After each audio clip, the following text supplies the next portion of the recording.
એક મોટું જહાજ દરિયામાં જઈ રહ્યું હતું. અચાનક તે બંધ પડ્યું. જહાજમાં જે મિકેનિકલ હતા તેમણે એ જહાજને ઠીક કરવાની બહુ કોશિશ કરી, પણ શક્ય બન્યું નહીં.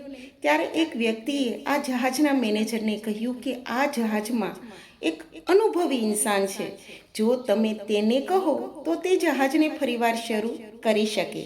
આ મેનેજર તે અનુભવી ઇન્સાનને કહે છે કે જો તમે આ જહાજના એન્જિનને શરૂ કરી દીધું તો તમે જે પૈસા જે રકમ માંગશો તે હું તમને આપીશ.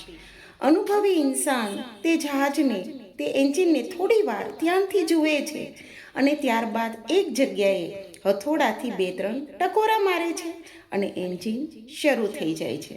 બધાને નવાઈ લાગે છે અને મેનેજર તે અનુભવી ઇન્સાનને કહે છે કે હું તમને કેટલા પૈસા આપું?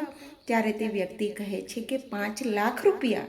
ત્યારે મેનેજર કહે છે કે તમારું છટકી ગયું છે કે શું?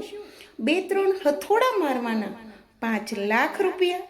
ત્યારે તે અનુભવી ઇન્સાન કહે છે કે નહીં, હથોડા મારવાના તો માત્ર 500 રૂપિયા છે. કઈ જગ્યાએ હથોડા મારવા તેના 5 લાખ રૂપિયા છે.